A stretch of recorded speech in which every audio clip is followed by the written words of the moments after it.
Comment gérez-vous le manque de Carlo? Quand je reçois l'Eucharistie et que je reçois le paradis, Carlo est là aussi, je ressens cette présence.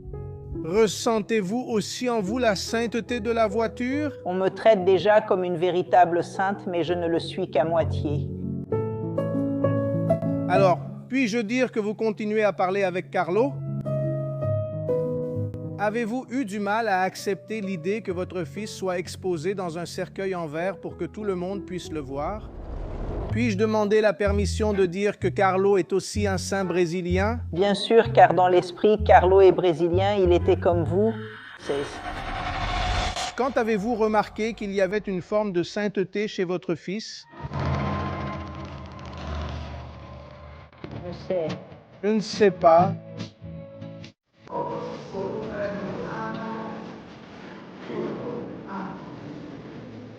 Non, je ne sais pas.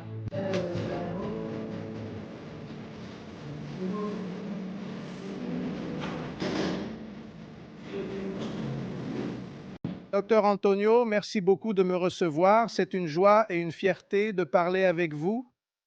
Je voudrais commencer par vous interroger sur une phrase très marquante que Carlo a dite peu avant de mourir. Il a dit « Sono destinato a morir », je suis destiné à mourir. Mais il a dit cela avec un beau sourire sur le visage. Madame, comprenez-vous ce qu'il voulait dire ce jour-là?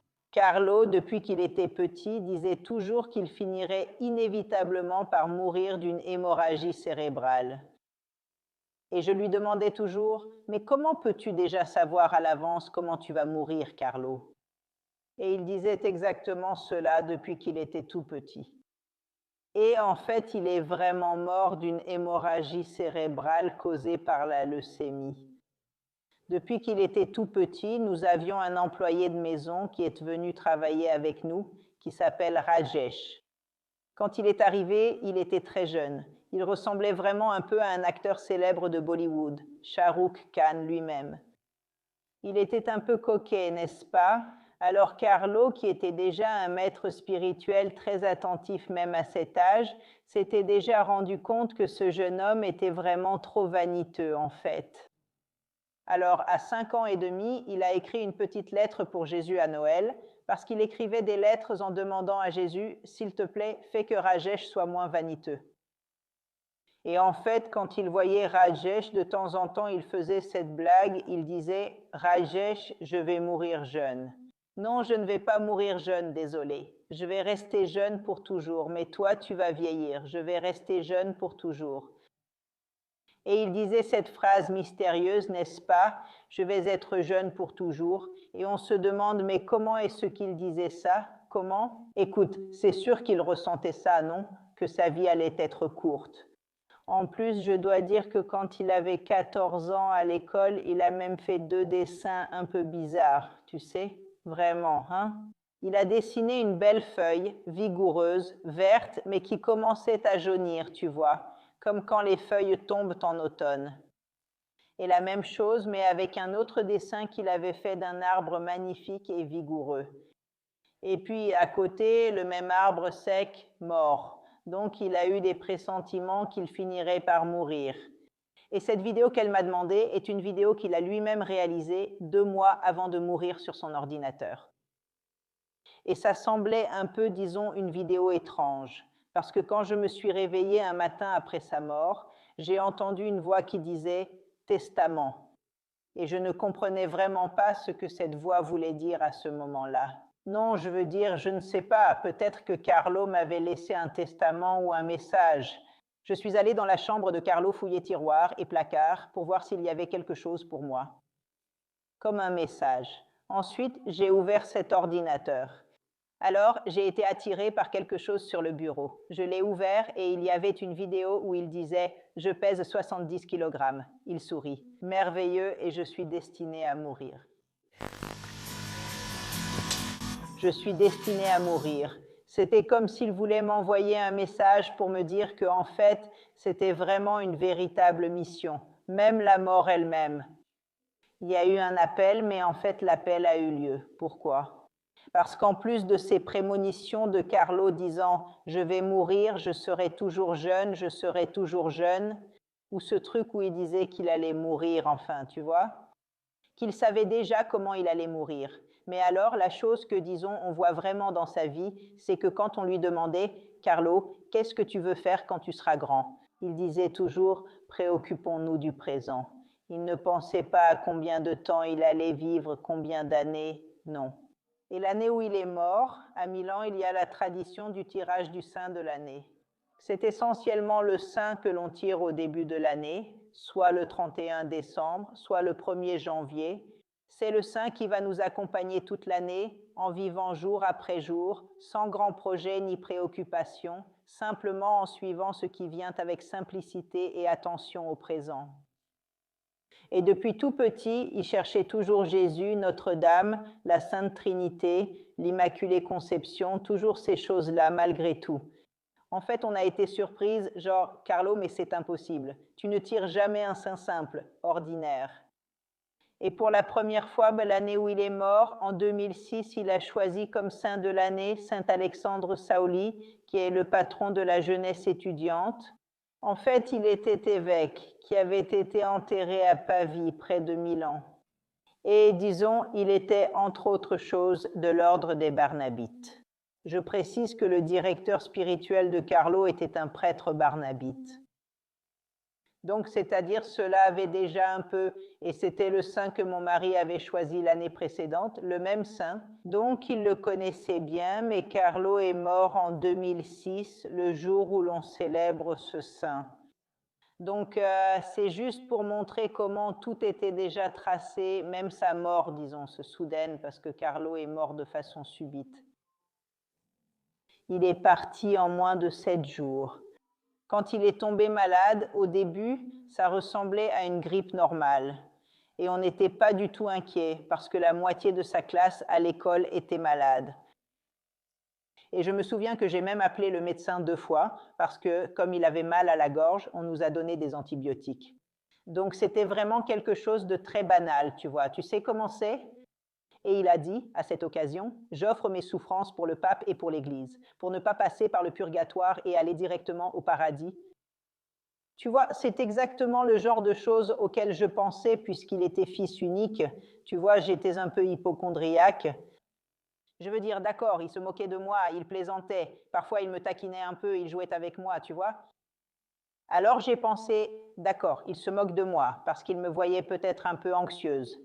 J'avais déjà appelé le médecin, j'ai toujours été excessivement prudente et en fait, c'était vraiment comme ça, sans aucun doute. Un matin, après 3 jours avec cette soi-disant grippe, il s'est réveillé et il n'arrivait plus du tout à bouger. Alors nous avons appelé son ancien pédiatre qui avait été le chef de l'hôpital pédiatrique de Milan, la clinique de Marche, spécialisée dans les maladies infantiles. Et il nous a dit, emmenez-le tout de suite à l'hôpital. Je m'occupe de tout, mais amenez-le vous-même. Et je me souviens que c'était vraiment épuisant, parce que c'était le week-end.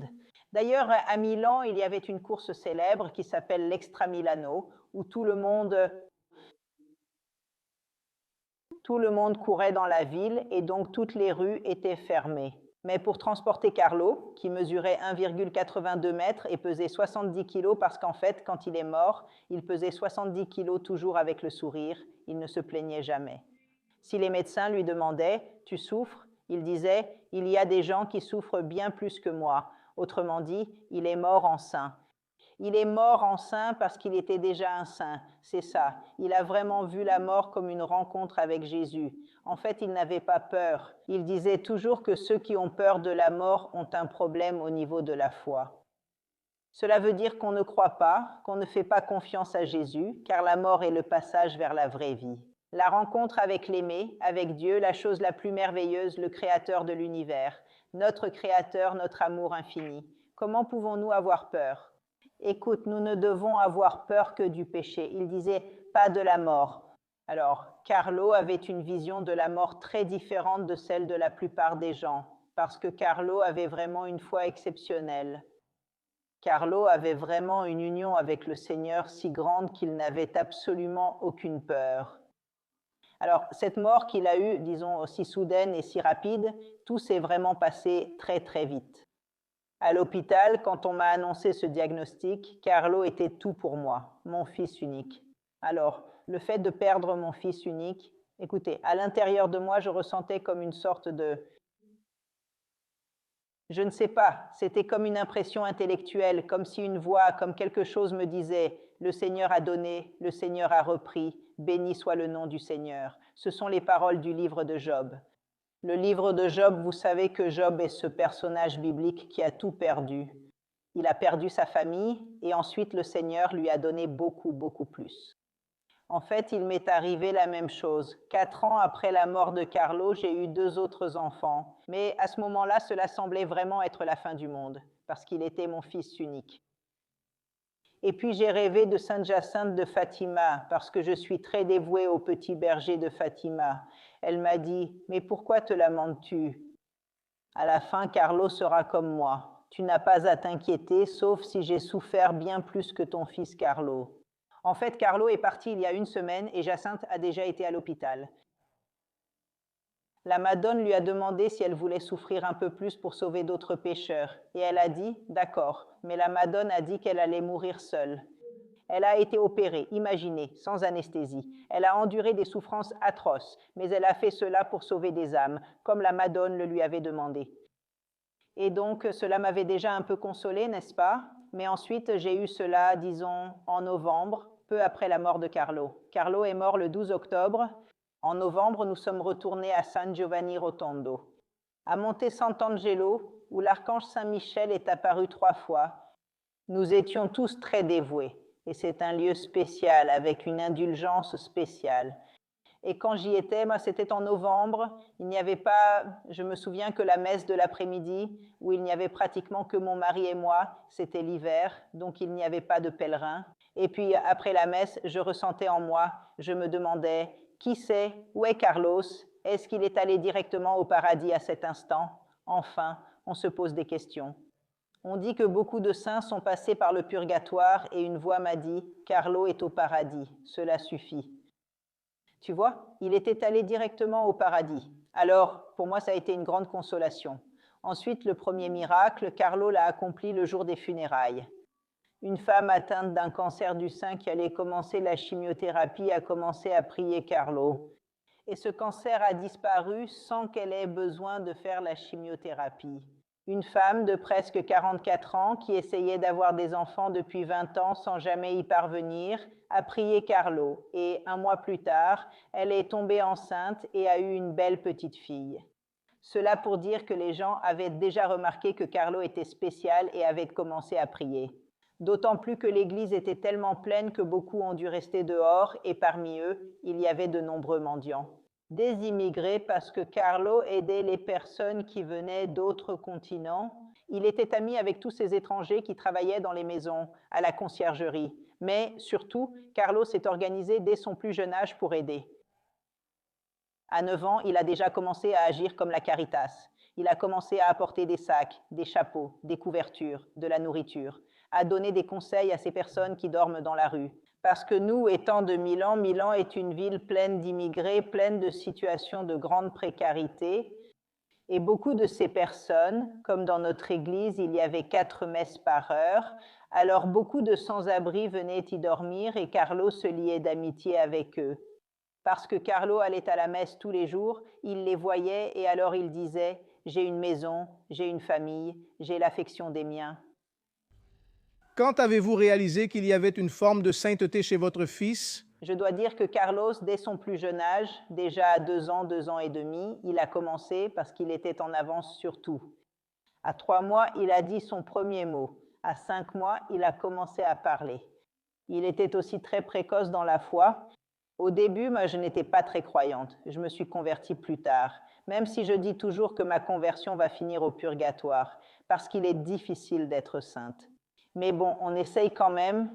Alors, quand Carlos était petit, moi qui n'étais pas encore très croyante, parce que j'étais fille unique, je suis née dans une famille où je n'ai fait que la première communion, parce que je fréquentais une école catholique. Et la confirmation a été comme une seconde communion, pour ainsi dire, d'une certaine manière. La 3e fois que j'ai communié, c'était à mon mariage. Vous pouvez imaginer mon niveau de foi. J'étais très ignorante. C'était terrible.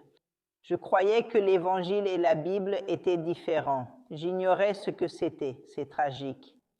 Ensuite, mon fils est né si pieux, si religieux qu'il voyait les crucifix. Il voulait tellement embrasser, il voulait vraiment entrer dans l'église.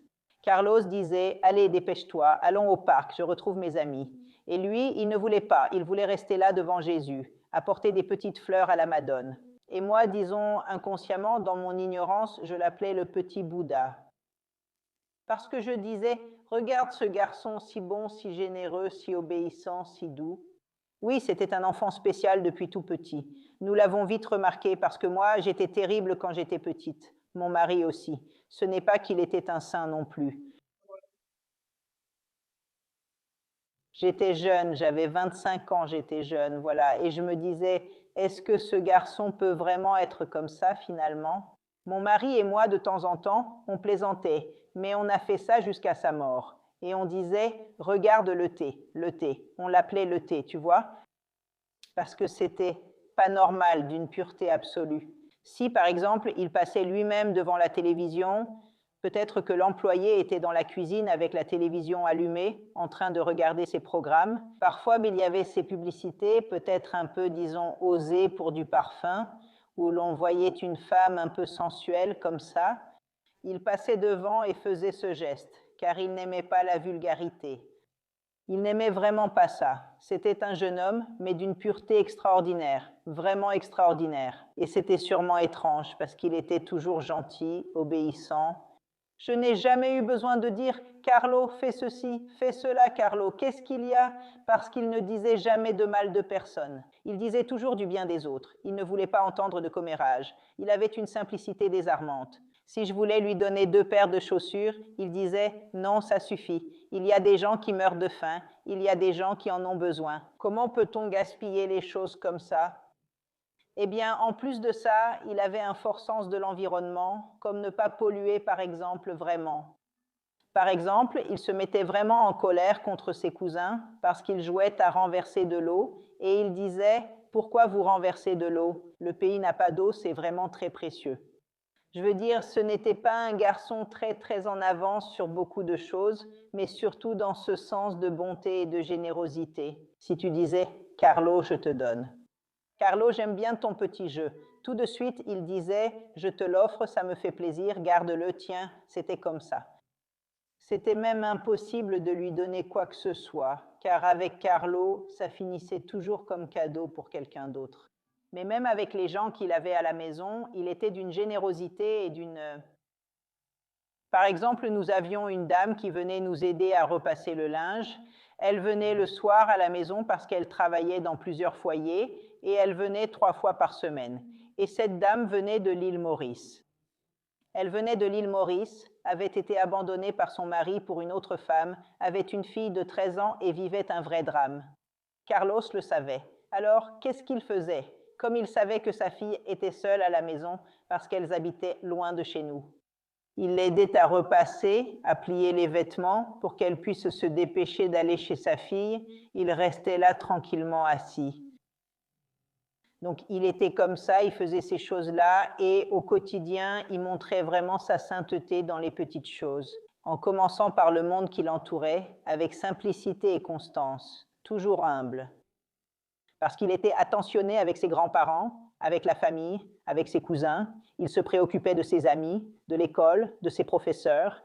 Comme le dit Mère Teresa de Calcutta, il n'est pas nécessaire d'aller en Inde pour faire le bien, il suffit de descendre en bas de chez soi et on trouve Calcutta devant sa porte.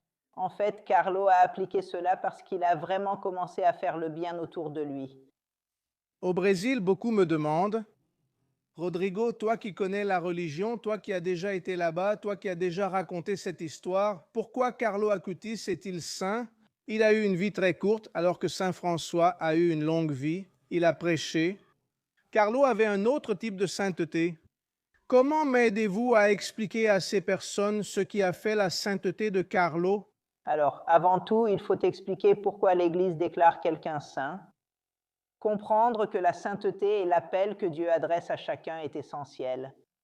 La sainteté n'est pas seulement pour le Père Pio, Saint François ou Carlo, mais pour nous tous, chacun unique, irrépétable et spécial. Carlo disait que nous naissons originaux, mais beaucoup meurent comme des copies. On meurt comme une copie si l'on ne réalise pas le projet unique et irrépétable que Dieu a toujours pensé pour chacun. Mais qu'est-ce que la sainteté? Pourquoi l'Église déclare-t-elle quelqu'un saint? L'Église déclare quelqu'un saint avant tout s'il a vécu héroïquement les vertus chrétiennes, qui sont plus de 200, mais les principales sont la foi, l'espérance, la charité, la prudence, la justice, la force et la tempérance. Qu'est-ce qu'une vertu? Une vertu est une disposition stable de la volonté vers le bien. Que signifie vivre héroïquement les vertus? Cela signifie ne plus commettre de péché véniel en s'efforçant chaque jour sincèrement de ne pas pécher. Et c'est cela, la sainteté. Donc Padre Pio a été déclaré saint, non pas parce qu'il avait les stigmates, ni pour le don de bilocation ou pour avoir guéri des malades. Ce sont des dons. L'Église le dit et l'explique bien. Ce sont des grâces données gratuitement, c'est-à-dire des grâces que Dieu accorde gratuitement et pour lesquelles nous n'avons aucun mérite. Le mérite du Père Pio n'était pas d'avoir les stigmates ni les visions. Le mérite a été d'avoir supporté toute sa vie ces épreuves qu'il a subies, la lutte contre le démon qu'il affrontait chaque nuit.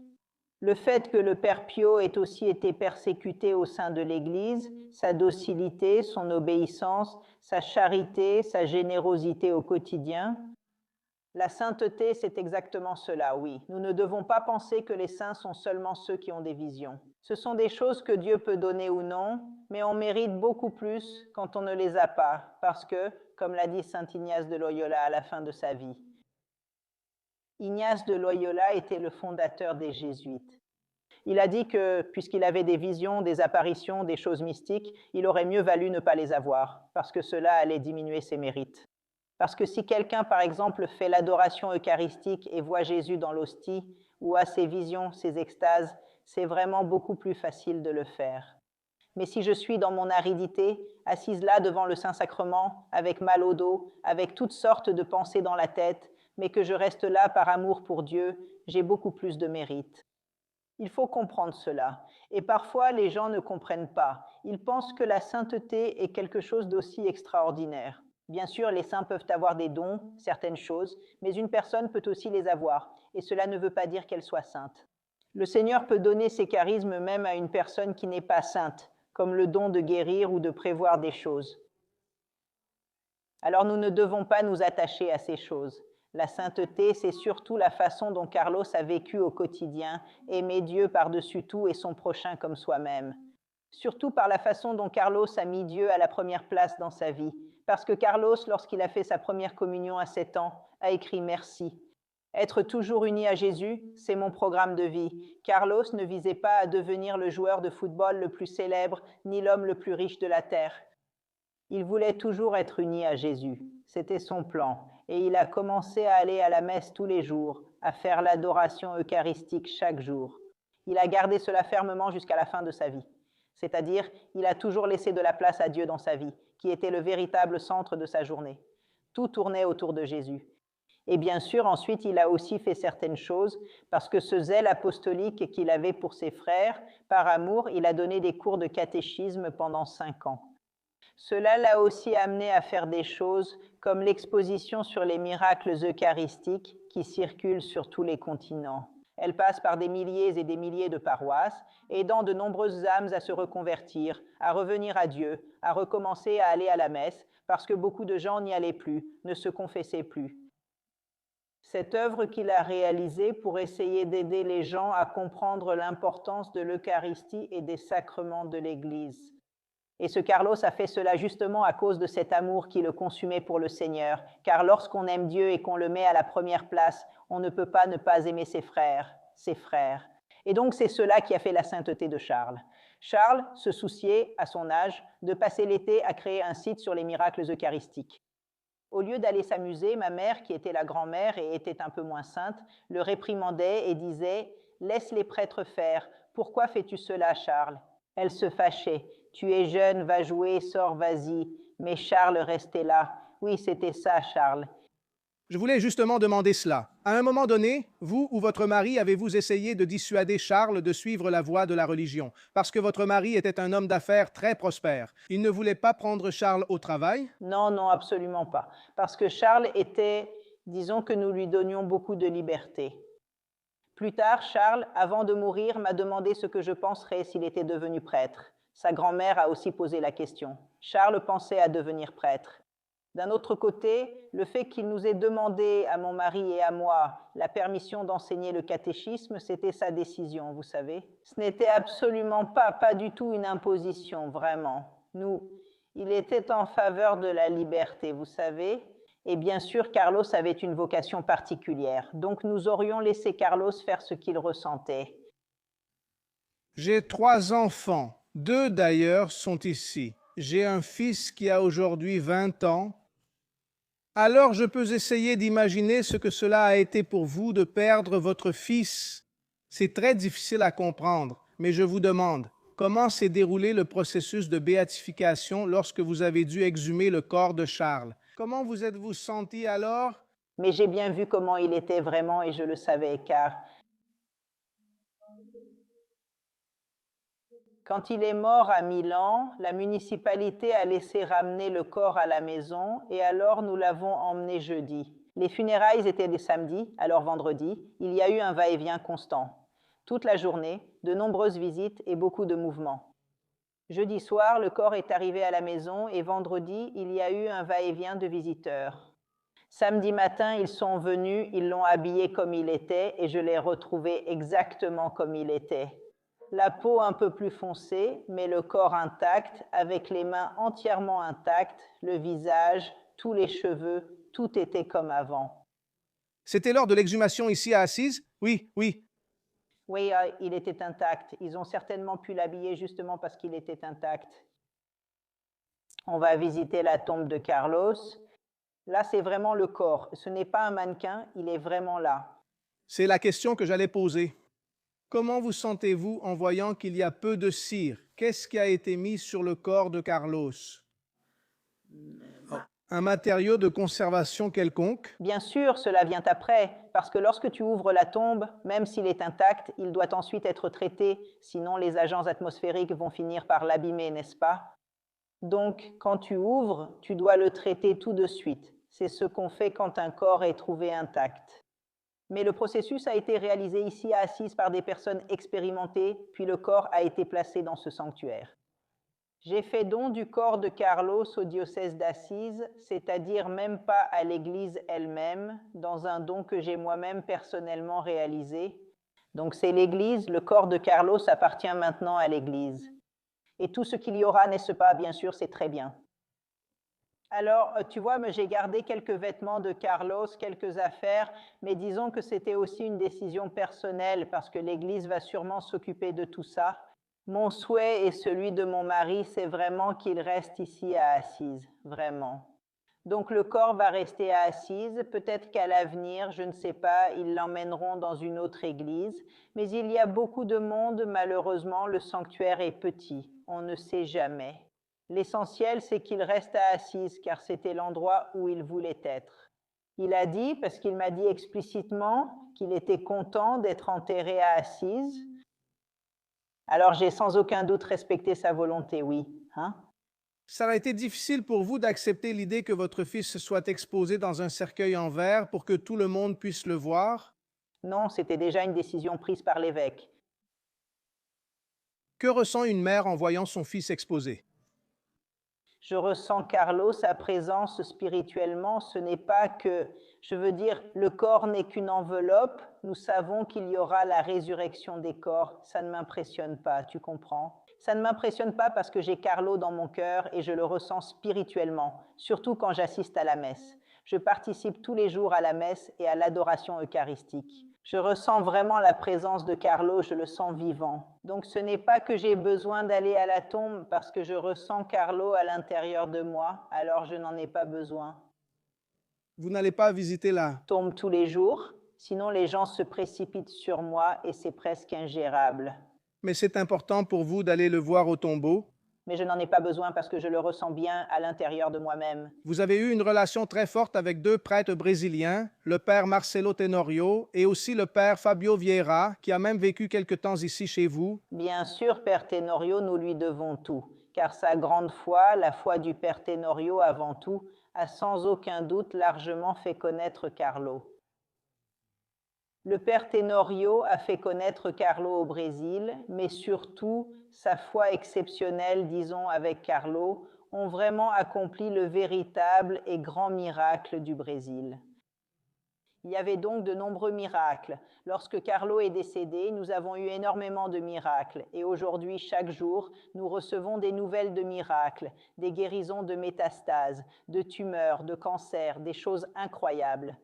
Mais parmi les miracles, ils ont justement choisi celui du Brésil, et c'est à cause de la foi du père Marcelo que la Providence a voulu qu'il choisisse celui-là. Pourquoi? Parce que le Brésil a le plus grand nombre de jeunes au monde. Il y a beaucoup de jeunes au Brésil et Carlo est jeune.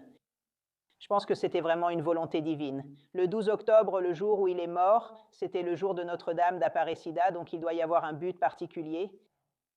Et le père Tenorio, avec cette foi inébranlable, a fait en sorte que la neuvaine qu'il a priée pour guérir ce garçon, sa foi immense, ainsi que la foi de tous ceux qui ont simplement prié, et il a ému le Seigneur et a obtenu ce miracle. Donc le père Marcelo a certainement un rôle fondamental. Il a aussi été vice-postulateur pour Carlo. Le père Fabio a aidé dans ce processus. Et il est aussi actuellement un grand promoteur de Carlo dans tout le Brésil, très reconnu. Il est resté avec nous pendant le confinement. Malheureusement, il était ici et nous avons passé des mois ensemble parce qu'il n'était plus possible de quitter l'Italie. Donc il a vécu avec nous et il est resté avec nous. Nous avons eu cette chance parce qu'il célébrait la messe pour nous. Enfin, chaque jour, nous avons eu de la chance, mais nous avons beaucoup prié pour toutes ces âmes des personnes qui mouraient chaque jour. Donc c'était une situation très difficile, mais nous prions toujours beaucoup, vraiment, pour qu'ils aillent au paradis, qu'ils n'aillent pas en enfer. Enfin, nous avons fait beaucoup de prières sincères. Je me souviens bien, c'était un très beau moment, mais surtout Fabio était ami avec le père Marcelo. Donc je l'ai connu grâce à lui. Et le père Marcelo, quand il voyageait toujours avec le père Fabio. Donc le père Fabio a fini par être aussi directement impliqué dans la cause de Carlo, en fait, vraiment. Je me souviens qu'une fois, le père Marcelo avait un passeport expiré et le père Fabio a dû lui-même lui apporter du matériel. Le père Marcelo a dû rester au Brésil, pour ainsi dire. Donc en tout cas, c'était une grande aide et il continue certainement à faire beaucoup, tout autant que le père Marcelo. Le miracle qui a conduit à la béatification de Carlo a eu lieu à Campo Grande. Il concernait le jeune Mathéus. C'était le début du processus de canonisation. Oui. D'abord, il y a eu l'ouverture du processus qui a commencé à Milan, dans la même ville où il vivait. Le processus a ensuite été clôturé et la cause de la vénérabilité transmise à Rome.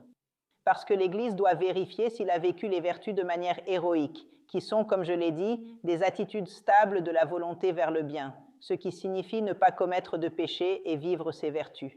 L'Église doit vérifier cela, alors elle mène des enquêtes, interroge tous les témoins, prépare un livre appelé La Positio avec toute la vie de Carlo, tous les témoignages, enfin. Si l'Église ensuite déclare, si le pape et les cardinaux reconnaissent que Carlo a vraiment vécu héroïquement les vertus, il est déclaré vénérable. Si ensuite un miracle apparaît et qu'il est approuvé, ils choisissent ce miracle pour la béatification. Même s'il y en a 1000, ils en choisissent un. Si après la béatification d'autres miracles apparaissent, comme dans le cas de Carlo, ils en choisissent un autre et il est canonisé. Voilà, donc c'est la procédure, n'est-ce pas? Un processus particulier, un processus qui prend normalement des centaines d'années, parfois même plus. Mais avec Carlo, pourquoi cela a-t-il été si rapide?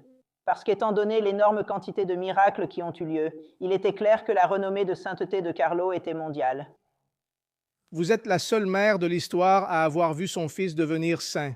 Oui, il y a aussi eu la mère de Sainte Maria Goretti, en fait, et sans aucun doute, bien sûr. Aussi la seule, elles sont deux. Oui, je pensais que c'était seulement vous, donc elles sont deux. Je ne sais pas si cela s'est déjà produit avant, tu crois? Il y en a une de plus. Sainte Marie, mère de Jésus. Mais elle est sainte, et nous, vraiment, nous ne le sommes pas. Madame, ressentez-vous aussi en vous un peu de la sainteté de Carlo? Eh bien, je ressens vraiment la présence de Carlo, les grâces qu'il accorde, tant de témoignages, tant de gens qui rêvent de lui. Il apparaît à beaucoup de personnes. Dernièrement, une dame des États-Unis qui était en soins intensifs parce qu'elle était au seuil de la mort avec des métastases là-bas à New York, cette dame dit qu'elle a vu Carlo entrer dans sa chambre et qu'elle a été complètement guérie, totalement. C'est l'un des derniers miracles qu'il a accompli. Par exemple, il y avait une dame qui avait vraiment déjà décidé d'avorter, elle et son mari, parce qu'on leur avait dit que le bébé naîtrait avec des malformations. Donc, elle avait déjà une date fixée pour avorter. La veille, elle a rêvé de Carlo qui lui a dit « Non, n'avorte pas parce que le bébé va naître en bonne santé, tu verras, crois-moi ». Après ce rêve, elle a été tellement bouleversée qu'elle est allée dire au médecin qu'elle n'allait définitivement plus avorter, sans aucun doute.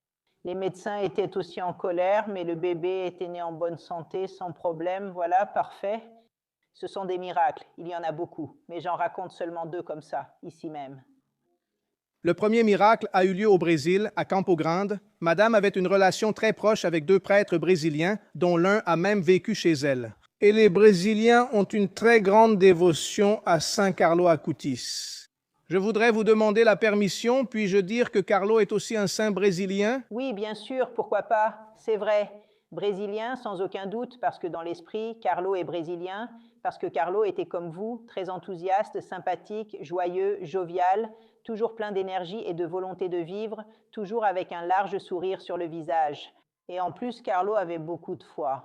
Alors, les Brésiliens ont tellement de belles qualités, de l'enthousiasme, de la foi, une grande foi. Beaucoup de miracles se produisent au Brésil. Parce qu'en Europe, la foi n'est pas très grande. Donc malheureusement, les Européens perdent la foi, mais les Brésiliens ont une foi immense. Et aussi à propos de l'autre miracle, imaginez que j'avais dit à Jésus, Jésus, s'il te plaît, parce que les miracles à l'étranger sont difficiles, il faut aller là-bas dans le pays, c'est assez compliqué, la langue est différente. J'avais demandé à Jésus, fais que ce miracle se produise en Italie, s'il te plaît, fais-le pour moi. Merci. Le miracle, en fait, s'est produit à Florence, parce que c'est le 2e miracle pour une fille du Costa Rica. Et donc, c'était plus facile, n'est-ce pas, parce que le cardinal Bettori était là, qui a tout financé. C'était très facile de poursuivre parce que tout était déjà prêt. Donc elle, cette fille était tombée dans le coma et on disait qu'il n'y avait presque plus rien à faire. Et la mère, désespérée, car c'était sa fille unique, elle dit « Je vais parler à Carlo Acutis, c'est mon seul espoir ».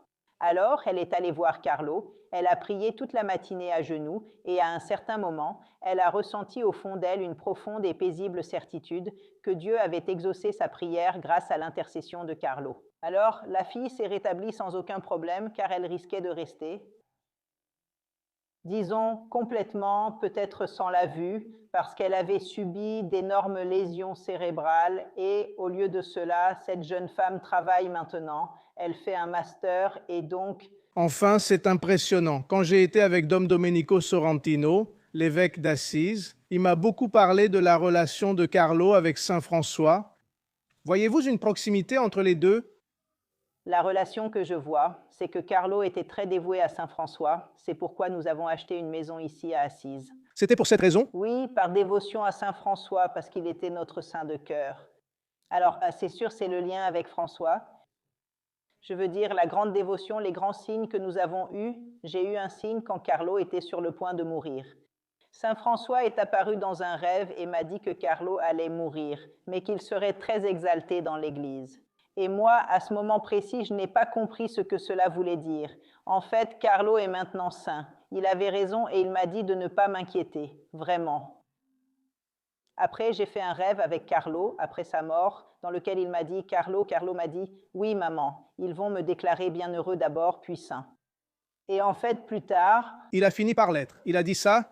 Il savait qu'il allait devenir saint. Non, c'est après sa mort que j'ai fait ce rêve de cette façon. Oui, bien sûr.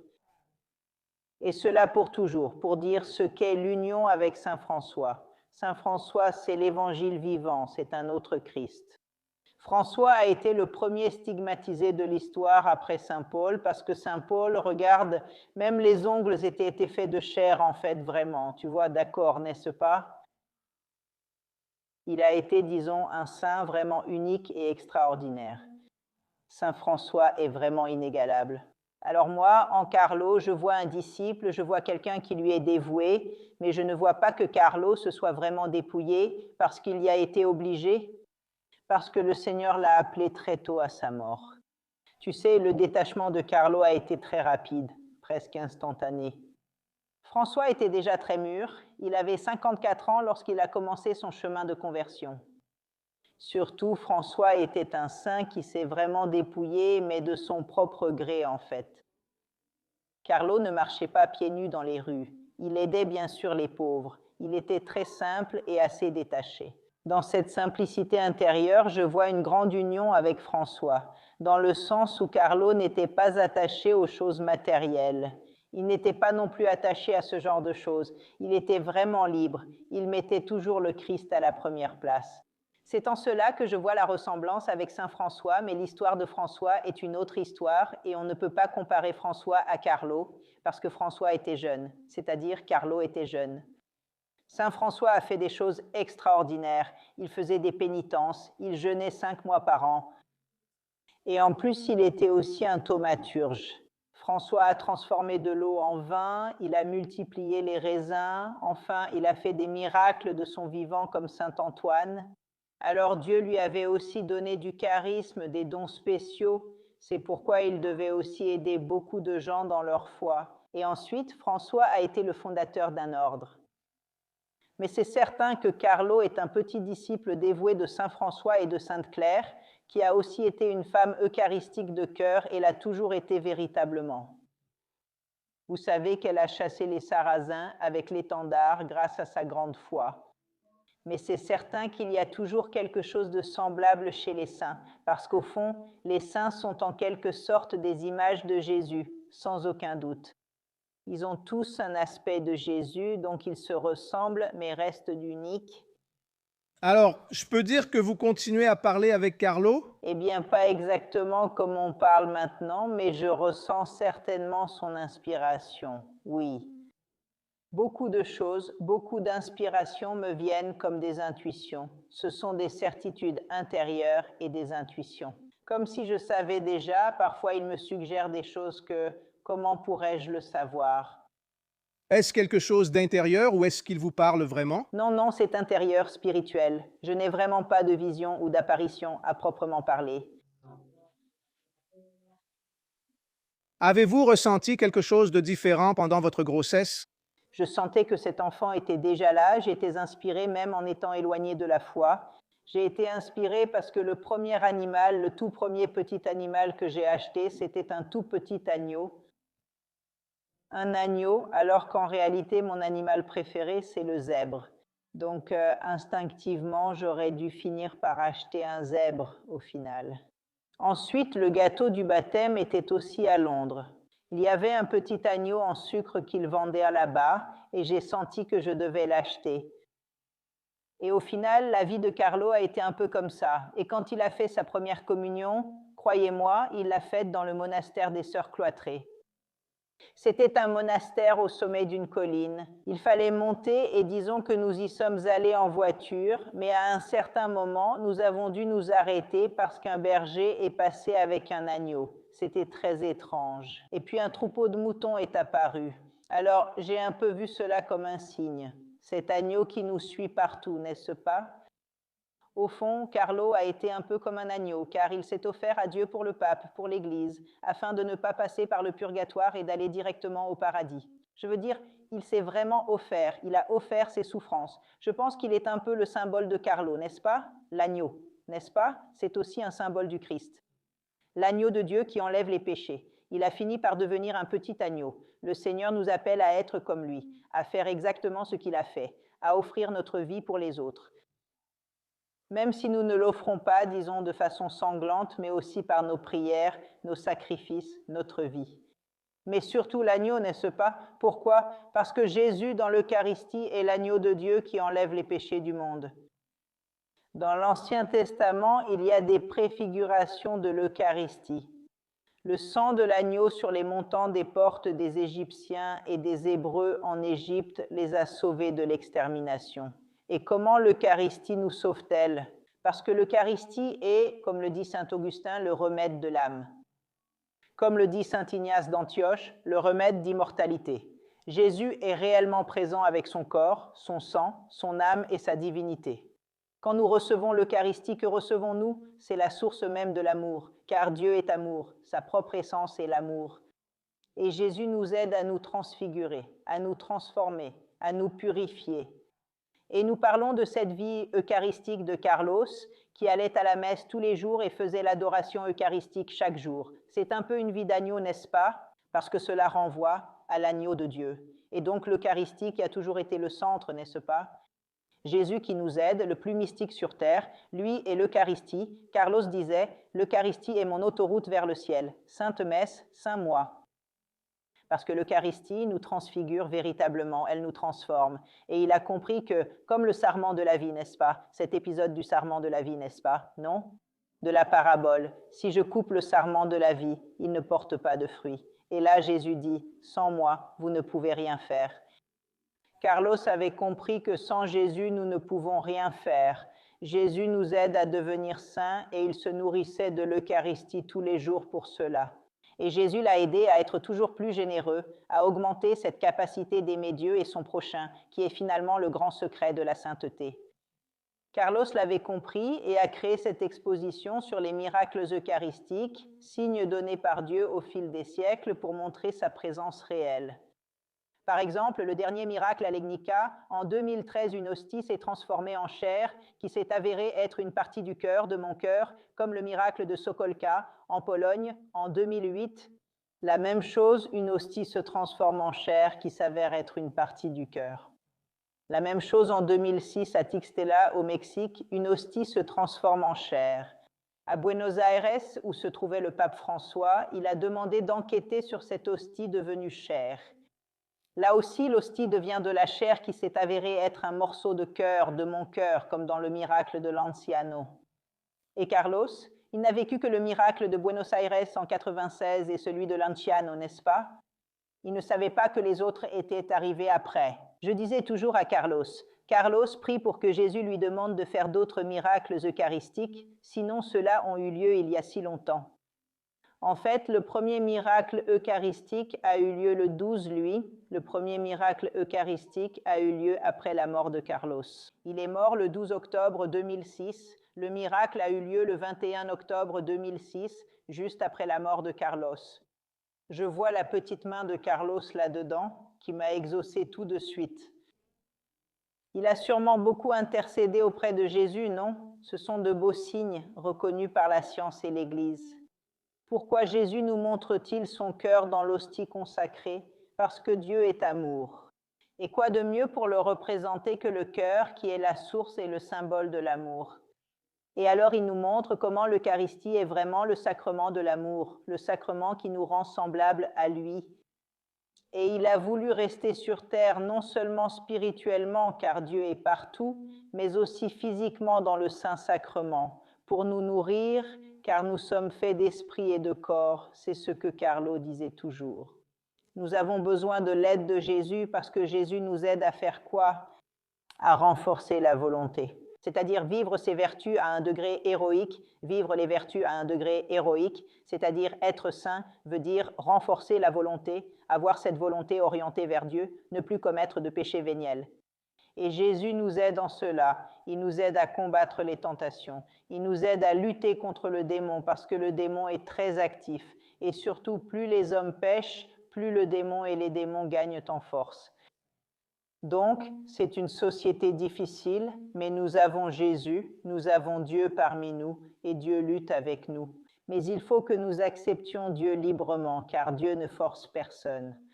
Tu vois, mais ce n'est pas qu'il m'oblige à aller à la messe, c'est à moi de décider. Et ensuite, il fait des œuvres magnifiques, mais nous devons faire comme Carlos, nous remettre entre les mains de Dieu. Et permettre à Dieu de réaliser ces grandes œuvres qu'il veut accomplir pour chacun de nous, tous originaux, pas des photocopies. Qu'est-ce qui a changé dans votre vie après la canonisation de Carlos? Mais disons que ce qui a surtout changé, c'est depuis qu'il est devenu vénérable, parce qu'avant même, Carlos avait déjà une réputation de sainteté, comme s'il avait déjà été canonisé. Non. Je parle de la vôtre, Madame Antonia. Oui, la mienne, oui, parce que j'avais déjà cela avant, mais c'est sûr qu'après la canonisation, je suis devenue connue dans le monde entier.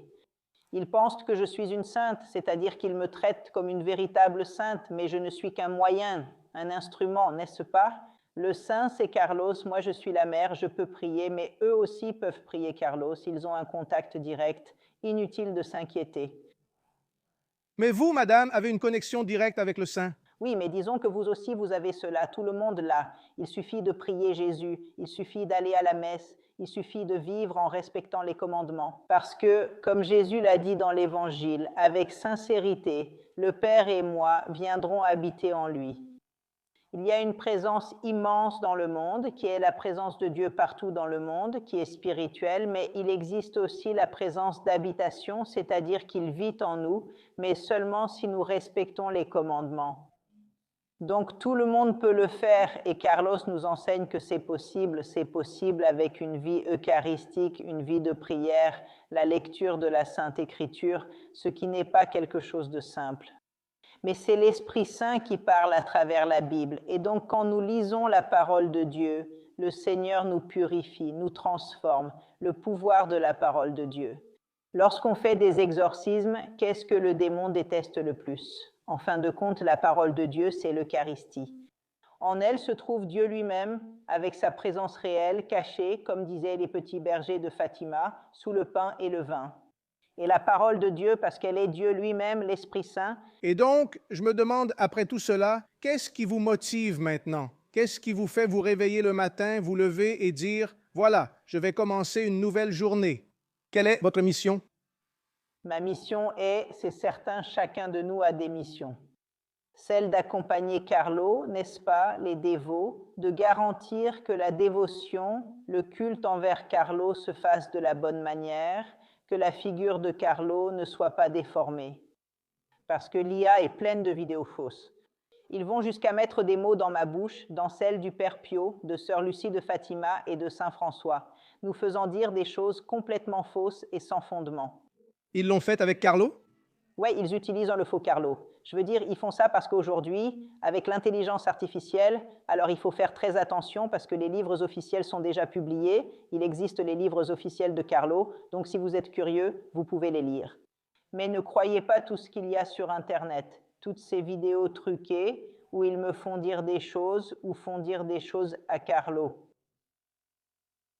Ils ont été faits pour créer du buzz et pour l'argent. Tout est directement lié à l'argent, vraiment. Il faut préserver la mémoire de Carlo. Essayez de l'être, car le Seigneur nous dit dans l'Évangile d'être prudente, d'avoir toujours la prudence nécessaire et aussi d'être vraiment très astucieuse. Nous devons être astucieuses. Nous ne pouvons pas tout croire, car sinon, à quoi servirait l'intelligence que Dieu nous a donnée? Apprenons à voir et à identifier ces choses fausses. Et surtout, allons toujours directement aux sources. Rappelez-vous, même dans l'histoire, pour tout, nous devons aller aux sources. On ne peut pas être superficiel, aller sur Wikipédia ou autre. Il faut lire les sources avec attention. Allez dans une bonne bibliothèque, regardez les choses calmement. Il y a les livres, il y a les postulants, il y a la postulation qui, comme nous le disons toujours, est prête à donner aussi quelques explications. Je voulais vous montrer une photo que j'ai ici. Comment s'est passée cette journée? De quoi vous souvenez-vous de ce jour-là? Ce jour-là en particulier, nous étions au parc de Milan en train de jouer et il était tout le temps avec moi, juste à côté de moi.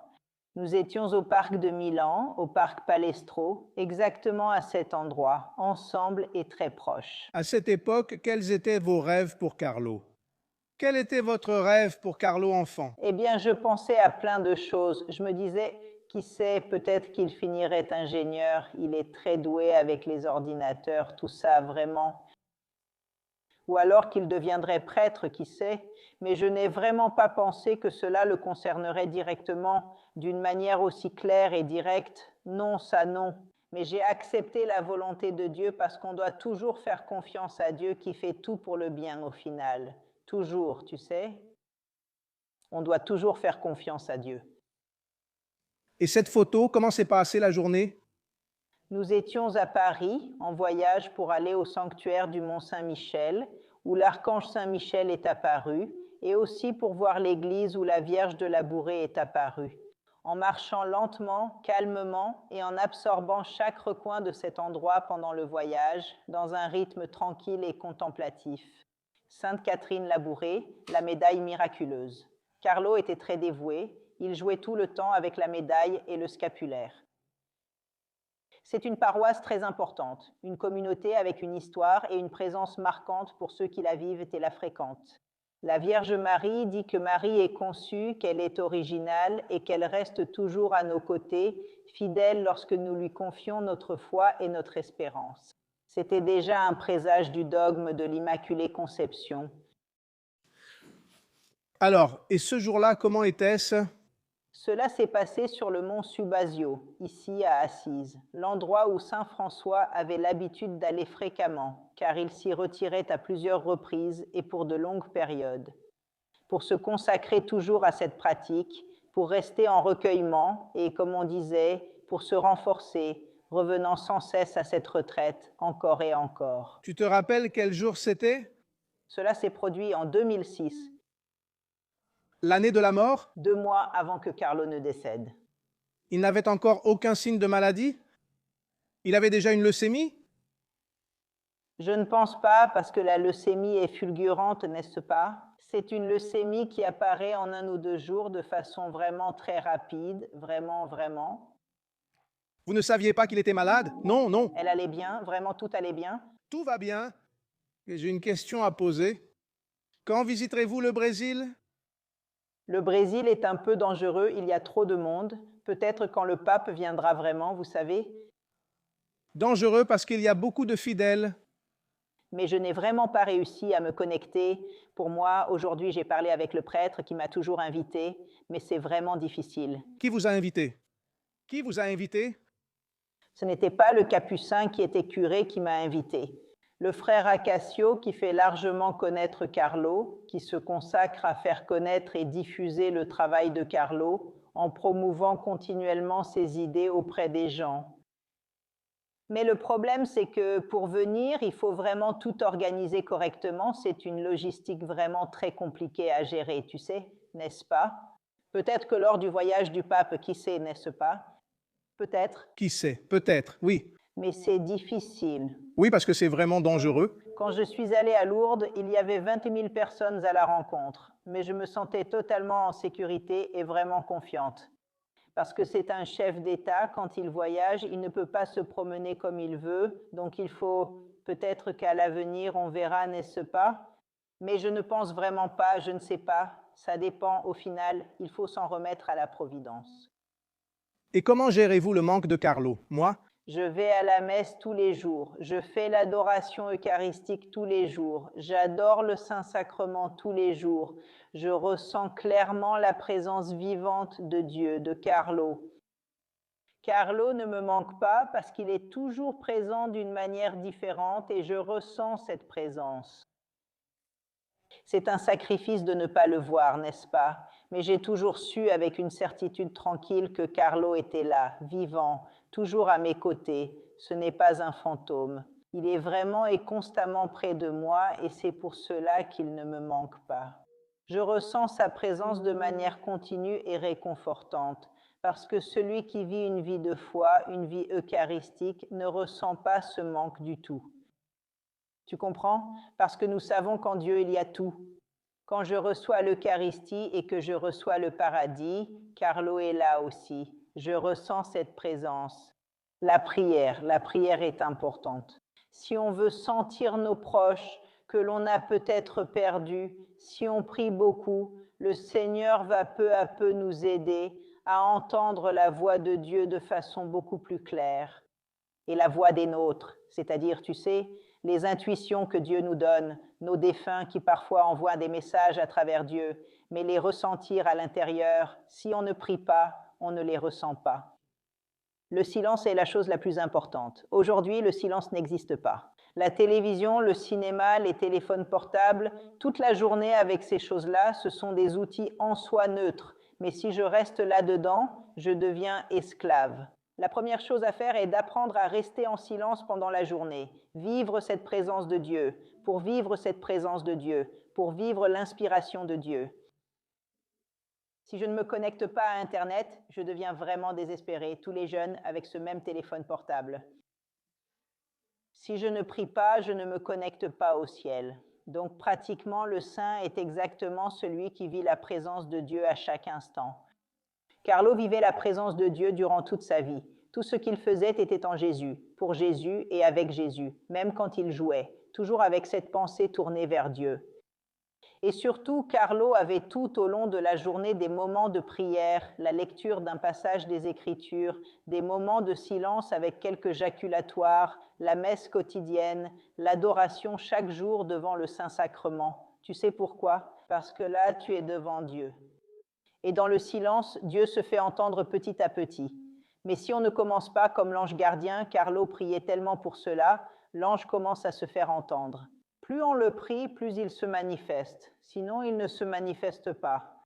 Et si on reste toujours dans la vie horizontale et qu'on ne pense jamais à la vie verticale, on va rester à la merci du monde et de toutes ces choses. Nous devons apprendre à devenir amis de Jésus, Jésus dans cette vie. Ainsi peut-être éviterons-nous le purgatoire pour aller au paradis. Si nous n'apprenons pas l'union avec Dieu ici, il faudra l'apprendre plus tard. Et que disait le catéchisme avant? Quel est le but de la vie? Connaître, aimer et servir Dieu pour jouir de lui dans l'autre vie. Et si je n'apprends pas à connaître Dieu, à aimer Dieu, à devenir ami de Dieu, et que ma vie se résume à l'argent, au succès et au pouvoir, et que tous mes objectifs ne soient que cela, tout cela pour Dieu. Ensuite, ces problèmes seront remis à plus tard. Madame Antonia Grazi, merci beaucoup, merci. Les Brésiliens seront heureux avec la vôtre. On le sait, je le suis pour tous et de la vôtre aussi. De ce que vous savez tutti. S'il vous plaît, soyez tous des saints. Communiquez. Merci beaucoup.